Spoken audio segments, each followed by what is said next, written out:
right, good afternoon, everybody.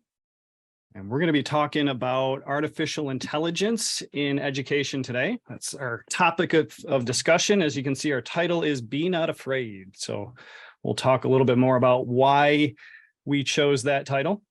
And as you can probably imagine, this is going to be one of the, if not the hottest topic of the school year, if it's not already. So we'll be talking about artificial intelligence. And again, the title of our session today is called Be Not Afraid.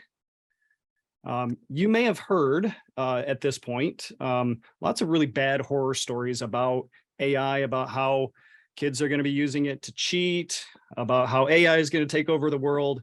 But we want to let you know that it's going to be okay.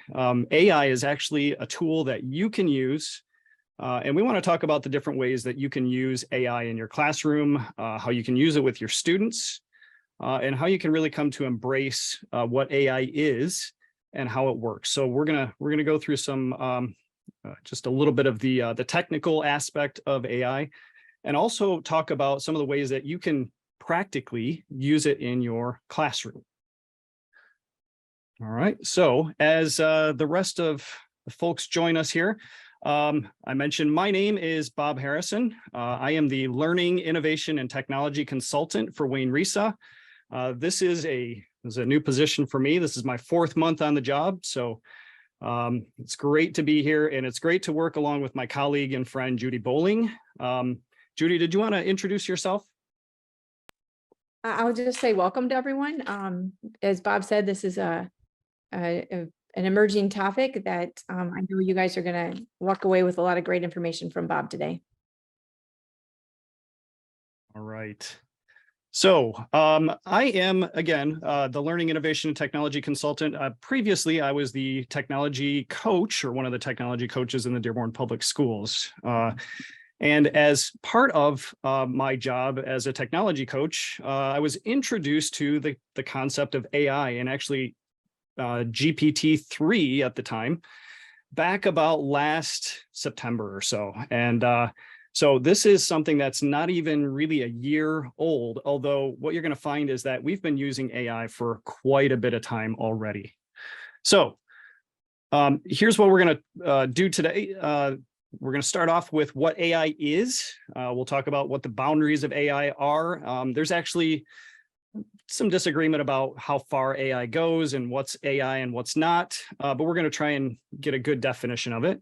We're going to talk about types of AI. We're going to talk about the ways that AI has actually evolved, and the type of AI that you're probably most interested in is something that just kind of came on the scene recently, although AI has been around since the 1950s at least. And then we're going to talk about ways that you can use AI in education, how teachers are using AI, how students are using AI, how you can use AI to benefit you. All right. So we are talking about artificial intelligence today. And so what we want to start off with is, let's just kind of do an anticipatory question. Let's find out what everybody thinks AI actually is. So what I want you to do is on the survey, we'll put Judy has already put the survey link in the chat. Thank you, Judy. Go ahead and fill out the survey, and it's just 2 questions. One, I want you to give yourself a pseudonym. So don't use your actual name, because we're actually going to display the results here. So I don't want anybody to be embarrassed or anything like that. So put a pseudonym in there, and then go ahead and tell us what you think artificial intelligence is. What's the definition of artificial intelligence? So take a minute to do that. I want to use this to kind of get a working definition of what AI is, and then show you a demonstration of something that you can actually do with AI in your classroom. Let's get to a definition of what AI actually is. So a couple simple answers. AI is basically when machines simulate human intelligence, or according to the US Department of Education, AI is automation that's based on associations. And as we start to look at different ways that AI manifests itself in education, you're going to see how associations and automating processes are actually a central part of what artificial intelligence does. Here's what I want to kind of kind of draw some boundaries around what is AI and what is not AI. So there's a link to a Menti. Let's head over to Menti. And if you've never used Menti, it's kind of like a Padlet, but it's got some specific questions that I'd like you to answer. So if you take a look at that, hopefully this link works. What I'd like you to do is decide whether or not what you're seeing is artificial intelligence or not. All right, so take a minute to do that. And based on our definitions that we just saw, is it artificial intelligence or not? So here's what we're looking at on Menti. All right, so we have the self-driving car, facial recognition, automatic sliding doors, smart appliances, and then you'll notice that there is another slide there. So we'll get to that in a second. And then we have a thermostat. So AI or not? All right, so it looks like, and kind of interesting color choices that they chose here. For those of you that might have inability to distinguish between colors, I'll try and interpret this for you. So we've got 19 people that say that self-driving cars are artificial intelligence. We have 21 people that say facial recognition is artificial intelligence. We have 10 now that say automatic sliding doors are artificial intelligence, 18 that say smart appliances are artificial intelligence, and 10 that say a thermostat is. So let's take a look at our answers here. Right. So actually, self-driving cars are artificial intelligence, and so is facial recognition. However, automatic sliding doors and thermostats are not artificial intelligence. We'll talk about why that is as we go through here. Smart appliances, however, are artificial intelligence as well. So let's take a look at the next slide. We've got remote control car, Siri, Alexa, and calculators, and the iRobot Roomba vacuum. So looks like we already are showing the correct answers here. So the correct answer, remote control cars are not AI. Siri and Alexa are AI. It's a form of AI that we'll talk about. Calculators are not AI, but iRobot, the Roomba vacuum, actually is artificial intelligence. So what are the characteristics or the key aspects of artificial intelligence? Well, number one, artificial intelligence agents have the ability to learn. And as you'll see as we go through today, it learns from a set of data, and most often it's data that is fed by a human, but it also makes associations beyond that. It works by inferring different things based on the data that it's given. AI also uses perception, and one of the things that is AI is voice recognition, sound recognition, perception of images and things like that. And we'll try one of those out today. And then AI has the ability to interpret language and also output language. And as you may be aware, one of the biggest manifestations of AI right now is ChatGPT, and that is a language model. And we'll look at the ways that that actually is working in education. So there are three main models of AI that really are going to impact what we do as teachers in our classroom. And some of these you've probably already come across and you're probably already using right now. The first is symbolic AI, and I'll show you an example of that. Symbolic AI is AI that operates based on a set of predefined rules and knowledge. It's kind of like giving a computer everything that it needs to know, and then it can make decisions based on that. All right. There's discriminative AI, which makes predictions based on classifications, and discriminative AI actually does do a little bit of learning. It takes a data set and interprets that data set and makes categories based on the data set, and it will allow you to distinguish between different things based on that data set.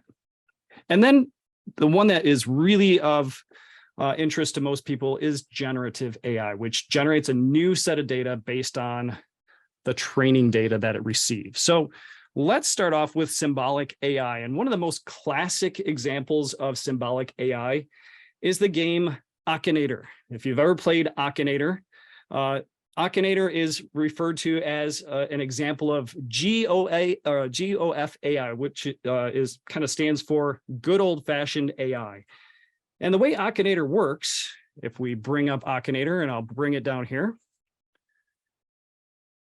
Akinator is a little game that you can play that will basically guess what you're thinking. So it's kind of like the old 20 questions game. So if I, for instance, take Akinator and I say, what I'm thinking about is an animal. And if I think the animal that I'm thinking of is a zebra, all right? So what it's going to do is it's going to go through and ask you binary questions, basically yes or no questions about your animal. So if I say my animal's a zebra, can it be found in a pet store? No. Has your animal got 4 legs? Yes, it does. Does your animal hunt? I don't think zebras hunt, although they eat grass. Is your animal smaller than a human? Nope, definitely not. Is your animal raised in a farm? No. Is your animal gray? No. Is your animal as tall as a tree? It is not. Is your animal an isopod? It is not. Does your animal still exist? Yes, it does. Is your animal black and white? Yes, it is. Does your animal eat bamboo leaves? I don't think that zebras eat bamboo leaves. Does it eat grass? Yes. Is your animal brown? No. Does your animal have a pattern on its body? Yes, it does. Is it dark brown? No. And you can see, I don't think they're native to Chile. Is your animal zebra striped? Well, yes, it is. And Akinator just figured out that the animal that I was thinking of based on the questions that it asked was a zebra. So this is a good example of, again, good old-fashioned AI. It works because someone has programmed a bunch of different binary questions in, and based on those answers to the binary questions, it has a decision tree that it follows in order to determine what it is that you're actually thinking about. So have fun with that. If you haven't tried that, that's something that you can use with students as well. But let's move on to something that I think is a little bit more fun, which is discriminative AI. Now, if you haven't seen these apps, these are a couple that I like to use. I'm a biology major, I'm a biology teacher. And a couple useful apps for me as I'm out hiking and out in nature. One of them is the app that we call Seek. And if you haven't used Seek, it's a nice little app that when you bring it up, it opens up your camera and you can aim it at something, whether it's a tree, an insect, plant, or something like that, and it will actually identify the organism for you. So helpful in identifying things that you don't know, or does give you information about those organisms as well. So you can check out the Seek app that's on your phone. I won't demonstrate that today. There's also one called Merlin, which helps you identify birds. So those of you that are into birding and ornithology, you may have seen Merlin. Merlin works by, one of the things you can do is you can turn on your microphone and you can record a sound, and it will actually identify the bird based on the sound that it makes. Now, these are both examples of discriminative AI, which actually uses something known as machine learning. And what it does is it's been fed a whole bunch of data that it allows that it takes and again makes categories based on that data, and then it will distinguish between different sets of data, and it takes the characteristics of the things that you're looking at or listening to and identifies it, even though it's never seen the object that you are actually taking a picture of before in its existence. This works by a concept that is in artificial intelligence known as known as machine learning. So what I want to do is take a little bit of time here to look at what machine learning is, how it works, so that you can kind of get a sense for how apps like Seek and Merlin and many others go about making the decisions that they make. So let's get started here. Looks like we're sharing our sound. This is machine learning. Again, this is how discriminative AI works. Hey guys. guys, Jade here. So you've probably heard the words machine learning a lot in the past few years. And today I just wanted to talk to you about what it actually means. So a lot of people think that artificial intelligence and machine learning are the same thing, but they're actually not. Artificial intelligence, or AI as the cool kids say, is the entire field dedicated to making machines smart. Machine learning is a division of AI. And it's really cool because you don't actually have to program the machine to do what you want. It improves or learns by repeating the same task over and over again, slightly tweaking the process each time until it's doing exactly what you want.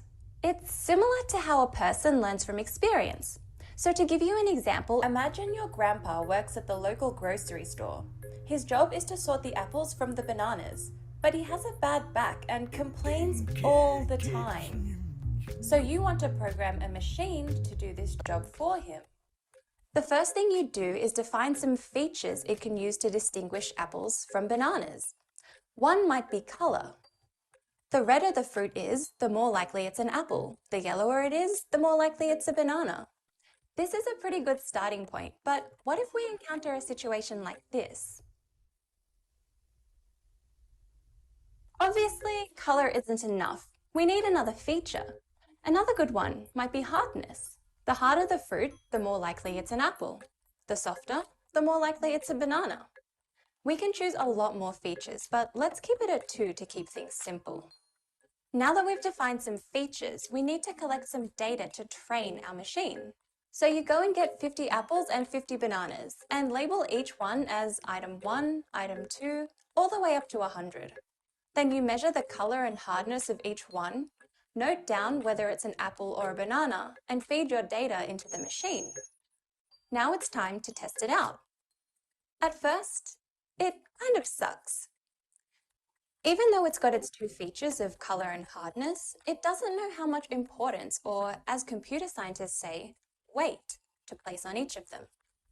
The idea of weights in making a decision is probably the most central idea in machine learning, and it's something we're all familiar with.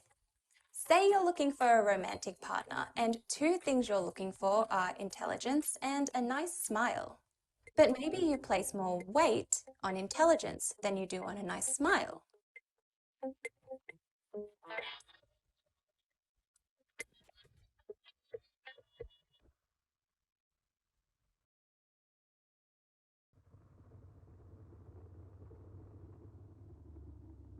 But also, if they never smiled, that wouldn't be good either, so you still place some weight on a nice smile. Weights play a huge role in any decision. That's why when your friend tells you they've found you a good match, they're usually always wrong. They may know what features you like, but they don't know the weights. What separates machine learning from previous forms of artificial intelligence is its ability to figure out these weights. It does this by comparing its results to the data that you gave it. At first, your fruit sorting machine distributes the weight randomly. It starts with item 1, which happens to be a very unripe banana, which is of course much harder than a regular banana. If it places too much weight on hardness, it'll be like, okay, it's hard, so it must be an apple. But by comparing this to the data you gave it on item 1, it'll realize it's made a mistake. It readjusts so that less weight is placed on hardness and more weight is placed on color. But it overshoots, and when it encounters a yellowish apple, it wrongly classifies it as a banana. But again, by comparing its results to the data you gave it, it realizes its mistake and readjusts the weights again. It repeats this process of comparing and readjusting until it's barely making any mistakes. After some time, it's ready to take your grandpa's job at the local market. This example was a simplified version of what Facebook is doing when it tags you in a photo. Facebook learns your face by analyzing photos which it knows are you, by measuring the size of your eyes or the length of your nose, and it uses this data to identify you in the next photo. Actually, machines are getting pretty good at this. In 2015, a robot beat a human at image recognition for the first time. And now they're developing robots that can clean your home for you. How cool is that? If you'd like to know more about how this weight adjusting process works, make sure to subscribe to Up and Atom so you don't miss my next video on neural networks. which is really where all the magic happens. All right. So as you noticed from the video, discriminative AI or machine learning works by making associations, by weighting those associations, and you actually decide what data that you want to put into the machine. And so what I wanted to do today is kind of show you how you can actually do some of those things as a teacher, and you can do those with your students as well. Judy will share the link to the teachable machine, which is actually available from Google. And let me go to that. Sorry about that. My link isn't working there. Story of the day. All right.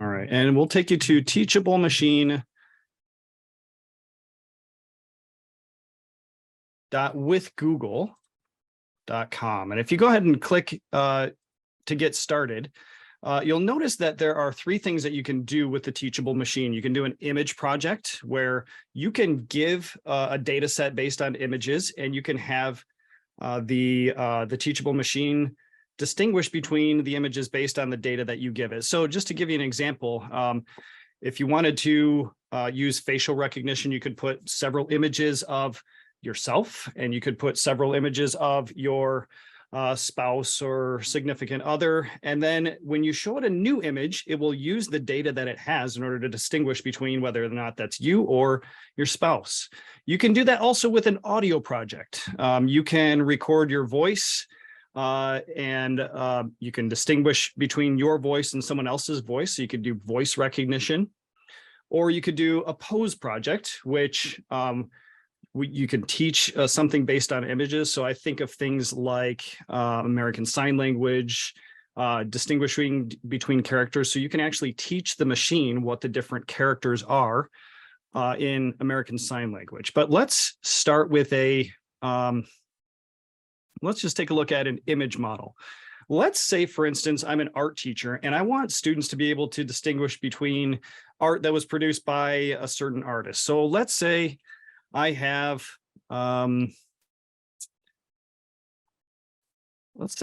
images all set that are Van Gogh paintings. And so I can feed the teachable machine several Van Gogh paintings. We just upload a whole bunch here.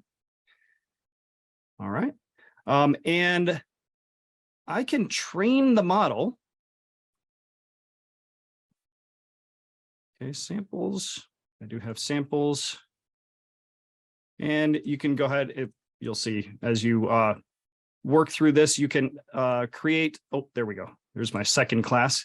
Let's say I have examples of Van Gogh paintings, and I have examples ready to go of Cézanne paintings. And so what I want to do is I want my teachable machine to be able to distinguish between two different artists. If I give it a painting, I want it to tell me whether it's a Van Gogh painting or whether it's a Cézanne painting. So now that I have two classes of paintings here, these are Van Gogh, and these are paintings by Cézanne. And if I train the model, it will begin to now make associations between the different paintings by Van Gogh and try to figure out what it is that they all have in common. And it's going to do the same thing with the Cézanne paintings. And this takes a little bit of time.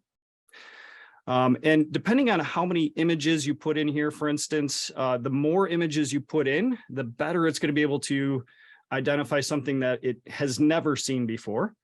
But it also does take a little bit more time. So once you've trained your model, you can export the model, and then you can use that model you can embed it into a web page or something like that. And you can actually use that model to show it a brand new image on your camera, and it will identify, for instance, what artist painted the image. So just an example there from art. of how you can use a teachable machine in your classroom and with your students. All right, so again, that is an example of discriminative AI and machine learning. But the one that most people are most interested in nowadays is generative AI. And you see down in the bottom right-hand corner, the good, very familiar probably icon of what we know as ChatGPT. And we'll talk about what ChatGPT can do if you haven't tried that out. But there are different models of generative AI as well. There's ChatGPT, which works on something known as GPT 3.5 or GPT-4. There's the Bing search, which actually works on GPT-4 as well. And then there's also Google's very own version of artificial intelligence known as Bard. All right, so you can generate text based on those associations and those weights. And what the GPT or the Bard or the Bing search is actually going to do is it's going to take words and it's going to predict what the next word is going to be. So if I open up ChatGPT, and this is what ChatGPT looks like, you can give it whatever prompt you want it to respond to. And what it's going to do is it's going to read your prompt. It's going to interpret what it is that you're looking for, and it's going to predict the text that it thinks you're looking for. So one of the ways that teachers are using GPT and ChatGPT for are things like writing lesson plans. So if I say, write a lesson plan on photosynthesis for ninth grade students in a biology class, it will go ahead and, all right, there we go. So I just needed a little refresh there. So based on the prompt that I gave it, it read it, it interpreted what I was looking for, and it used predictive methods in order to determine what words were going to go next. So you can do that for things like lesson plans. You can write letters. What many students are doing nowadays is they're using it to write essays and responses to questions and things like that. And we'll talk about that. But these are, again, this is a pretty decent snapshot of what a lesson plan might look like. And so what a lot of people are using ChatGPT for nowadays is just to get started, to get beyond the writer's block, to give themselves an initial starting point of something to work with that they can edit, they can modify. And I'll show you many other ways that you can use ChatGPT as we go on here. The Bing search does something very similar, although that's a little bit more geared toward, as it says there, a search engine. So you can put in a question and it will actually give you, an answer, and it will also give you references for that answer that you can click on that are links. Bard works very similar to ChatGPT. Now, it's not just text that you can generate based on AI. You can also generate images. And there are several image generation sites. I just wanted to give you a few here that you might want to take a look at. Let's start off with the first one being Adobe Firefly. And I'll bring that up for you so we can demo that. So these are all sites that will take text and it will generate an image. So in keeping with the theme of photosynthesis, let's say that I want to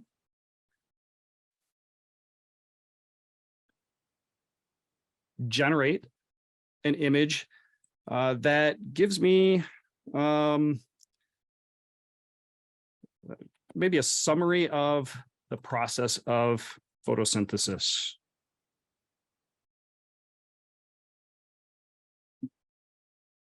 And what it will do, as you will see, as it starts to produce, is it will start to predict what pixels it needs in each one of these images, and it will start to clarify it.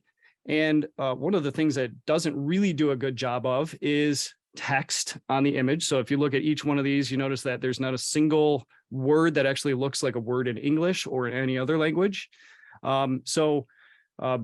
Scientific diagrams and things like that.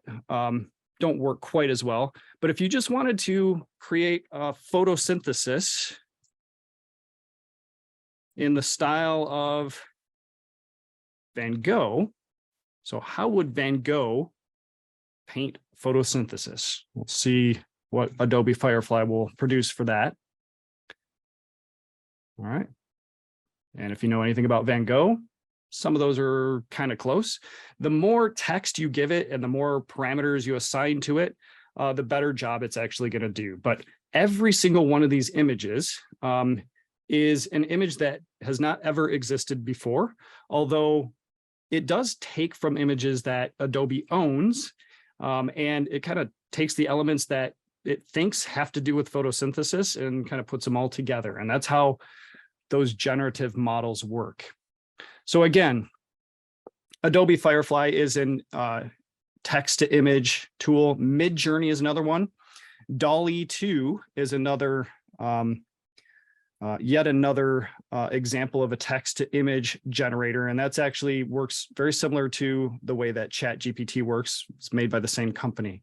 There are lots of other generative sites and tools that you can use, some of which even create music and sounds and voices. So how are teachers using things like ChatGPT? Well, as I showed you before, one of the ways that teachers are using ChatGPT is to generate lesson plans or give ideas for activities that they could put into their lesson plans. Teachers are using ChatGPT and Bard and Bing search to proofread essays. If you put in text from a student's essay, for instance, or you put in your own essay, it will actually go through and it will help you understand where you might need to make some changes to your essay.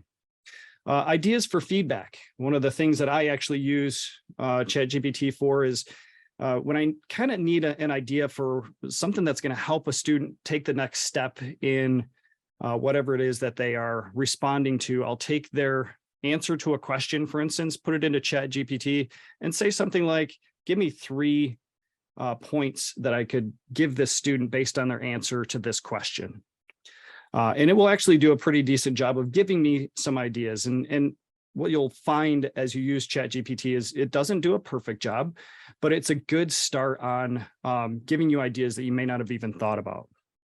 Other ways, offering information on various subjects. ChatGPT is not really a search engine, although using it in the Bing search is one way to actually use it as a search engine. But sometimes it gives you information that is not correct. We call those hallucinations. And so you got to be careful about using ChatGPT to really answer all questions in truthfulness. You can use it for grammar checks. Again, if you want to check out your writing, want to make sure that your writing is using proper grammar, ChatGPT will tell you that. Other ways, giving writing prompts. You can ask it to give you 5 creative writing prompts for your 11th grade class, for instance, and it will give you some ideas that you might be able to work with or actually even use verbatim. Answering questions. Again, I want to caution you on believing everything that ChatGPT says, because it does hallucinate from time to time, but it does get you started on answering some of your questions. It will provide explanations for concepts. So if you put in a concept, we'll keep with photosynthesis, and say, please explain photosynthesis in words that a 9th grader would understand, it will do a pretty decent job of things like that. And then, as I mentioned, generating ideas for classroom activities and test questions. Lots of ways that teachers are currently using ChatGPT to help them out. So what about students? Well, there are lots of ways that generative AI, especially text generators, can help students, including augmenting speech, giving students a start on things that they want to say, answers to their questions. They can put in a prompt that you give them, and ChatGPT will get them started on what it is they want to say. Also, they could put their own answers in and say, this is my response to this question. Can you word it a little bit better? And it will do a great job of that for students. One of the things that I love about ChatGPT is I think that this means the end of writer's block. And so if you have a task or you have something to write on, you can put that in as a prompt. And again, it will get you started and give you some pretty good ideas of ways to go. It could be a personal tutor. And we're going to see an example of the way that Khan Academy now uses generative AI as a tutor for students who are in Khan Academy. It's called Khan Migo. We'll get to that. But even in ChatGPT, students could ask a question or say something like, I really don't understand this concept, or this is my understanding of the concept. Can you help me fix my understanding? And ChatGPT will do a decent job of that. Again, you have to caution students on the fact that it does hallucinate from time to time. Setting goals and starting new habits. One of the things that I love about ChatGPT is you can put in a prompt that will ask you to help you start doing something that is going to be beneficial to your health or to your academic standing.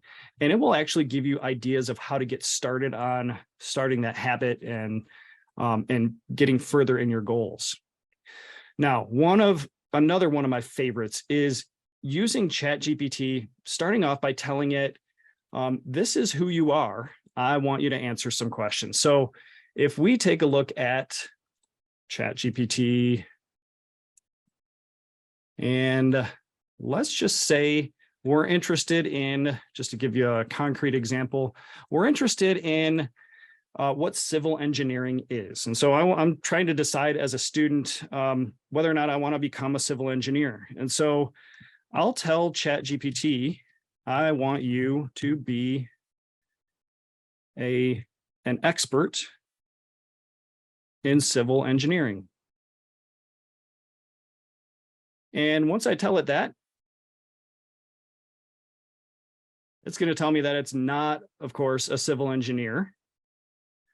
And it's going to give me some other parameters, but it says, feel free to ask your questions. So now what I want to do is use this as my expert. So explain what it is like to be a civil engineer. Give me a day in the life of a civil engineer. And as you can see, this is a good way for students to maybe get exposed to what different careers might look like for them. So here you go. Again, not necessarily 100% accurate. It's going to be based on whatever data that it has access to on the broad internet. But it does give you some ideas that you could probably imagine if you know any civil engineers. These are a lot of the things that civil engineers are doing on a daily basis. Although a 6 o'clock end time, I'm not sure how realistic that is. I don't think that would make me want to be a civil engineer. So they could chat with an expert. They could put in a character from a book or a story. They could even tell ChatGPT, I want to interview President John Fitzgerald Kennedy, and ChatGPT will answer questions just like John F. Kennedy would answer the questions. One of the other ways that students can use ChatGPT is what I call Journal GPT. So if you were to say, I want to write a journal, give me 5 prompts based on this topic over the next 5 days, and it will actually give the student 5 prompts that they can write to that may help them further their understanding of a topic that you're studying in class. And then another way that you can use it is you can actually upload a PDF. So it could be your textbook chapter, it could be an article or a document, and you can actually use that to chat with your document. You can use ChatGPT to do that as well.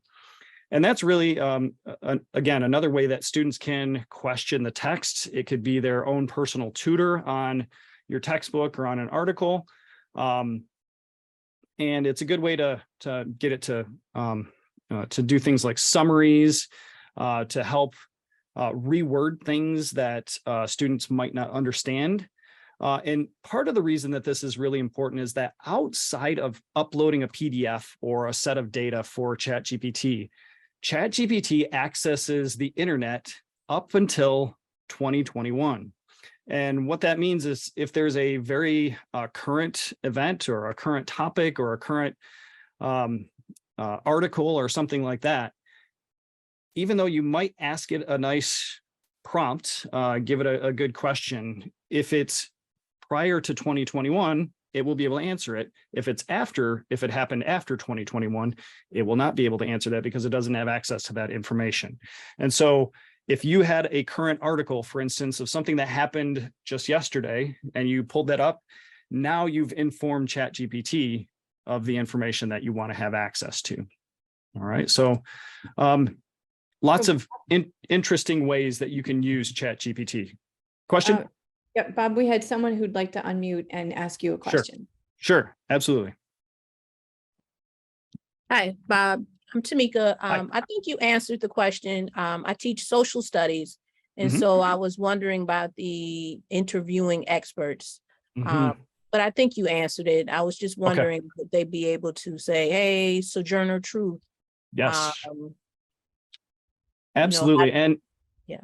yeah, good question. And again, if ChatGPT again is going to have access to who Sojourner Truth is, and you could tell ChatGPT that that's who I want you to be.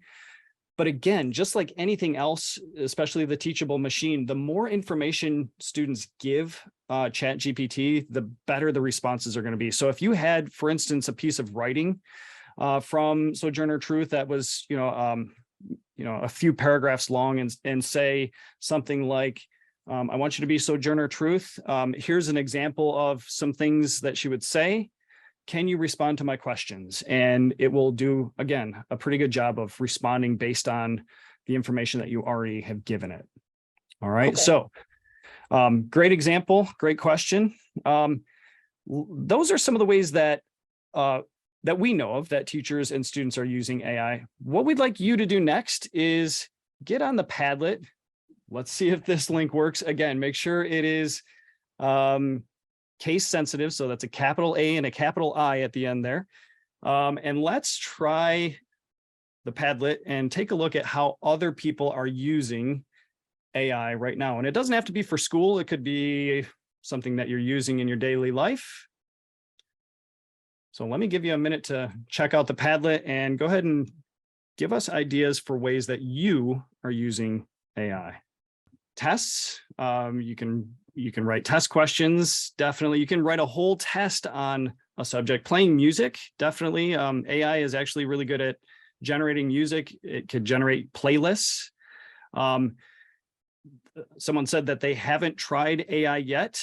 You are not alone. There's actually only about 14, what do we find, Judy? I think it was about 14% of the population has actually tried ChatGPT before. So give it a try. It's really cool. Changing the temperature of the house, definitely. Communication devices. All right. Activities and emails for sure. That's a really good way to use ChatGPT is to tell it that you want it to write an email based on this, whether it's a communication to a parent or you're responding to a colleague or something like that. And it'll give you a good start on an email.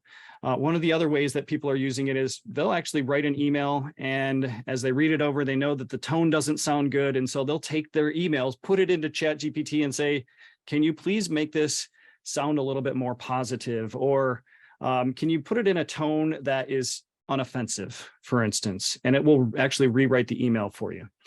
Meal planning, definitely. That's one of my favorites. You can even put in the ingredients that you have around your house and say, can you plan meals for this week? And it'll do a great job of that.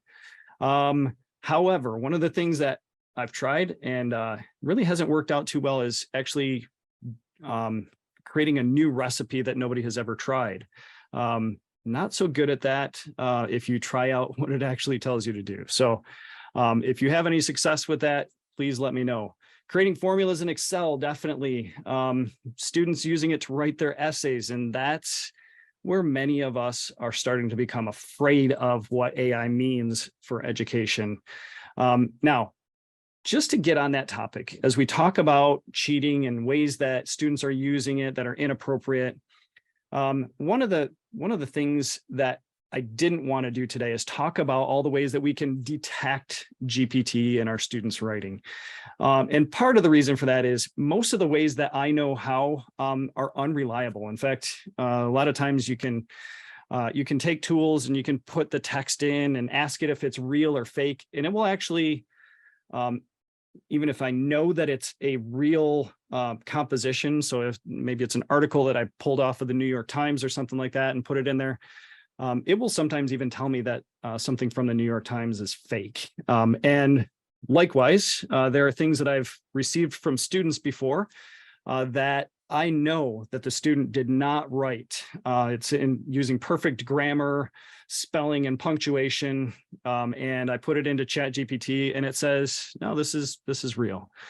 So I want to caution you on using tools like that. The best way to know whether or not your students are actually using it is to know your students. One of the things that I've said several times is students are no better today than they ever were at tricking their teachers. And so, for instance, I've got a student in one of my online classes that anytime he emails me, there is not a single ounce of punctuation throughout any of his sentences. He doesn't capitalize a single word, but yet he'll turn in assignments that are perfectly polished, no grammar or spelling mistakes, and everything is perfectly punctuated. So know your students. That's really the best way to detect ChatGPT or any kind of generated text.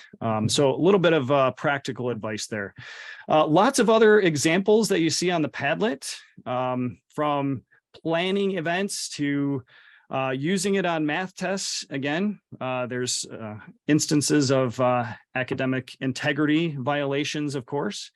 But one of the things that we have to acknowledge is that AI is not going anywhere. It's going to be here, and students are going to use it. And so one of the things that we need to do is we need to help students understand some beneficial ways that they can use it and help them understand what's appropriate and what's not. And the best way to do that is to be very clear about what your expectations are for students, whether or not they can use it. And if they do use it, what they should do. Do they need to cite it? Can they use it to get themselves started? And you'll find that there might be students sitting in your classroom that may not have any access to the material, but if you let them use something like ChatGPT to get started on their work, they may become empowered by that and be able to say, okay, that gets me a little bit further than I was, because unless I'm going to use it, I'm not going to do anything. So again, that goes back to the augmented speech and having students use it as a personal tutor and for personalized learning. So lots of good ideas of ways that you are using AI right now. Just wanted to go through just a few tools that you may want to check out. We'll go through this fast. I know we've only got about 5 minutes left. And so feel free to jot this down, and I will share the presentation with you. You will have access to the recording later on as well. But a few things that I have seen that are beneficial for teachers. One of them is CuriPod. It's kind of like a version of, it's kind of like an AI version of Nearpod, if you've ever used Nearpod. You can put in a topic and it will create an interactive presentation for you. It'll give you content that you can manipulate, and will also put activities within the presentation. So that's CuriPod. Canva, if you haven't used Canva recently, Canva actually has something called Magic Design now, and you can actually upload an image or something like that, and it will create a whole set of posters and cards and Instagram posts and things like that based on the image that you upload. So kind of a cool way to go about designing some visuals for your class. I mentioned Adobe Firefly before. I want to encourage you to check that out. That's, again, text to image generation, and there are several others. Here's another one, slidesai.io will give you a custom slideshow and does cost a little bit of money if you want to do a whole lot with it. But again, a good way to get started. And then there's one called knowledge.io. And unfortunately, we don't have time to show you that. What you can do with knowledge.io is you can take a YouTube link, put it in, and it will make interactive activities for you, including an interactive video that students can, it will pause and students have to answer questions within the video. It will give them flashcards and things like that. And I just learned today that knowledge.io will actually work with Google Classroom now. So that's good news for knowledge.io. Of course, ChatGPT, the supreme generative AI at this point. If you haven't tried that out, I encourage you to do so. I did mention Khan Academy has a personal tutor called Khanmigo, and you can check that out in Khan Academy. And for all of the others that are available out there, there is a clearinghouse of AI activities, tools, and other resources on Futurepedia. And so just to give you an idea of Futurepedia, it is, again, a clearinghouse, but it is a searchable clearinghouse, and we'll actually give you some of the trending tools and things like that that are related to AI. And you can filter things out so that you don't have things that are paid. You can find the free resources, for instance. So I want to thank you for participating. We'll have lots of other resources that will be coming from RESA in the coming year, and we'll have several other sessions in which we'll take a look at some of the ways that teachers and students are using AI for learning.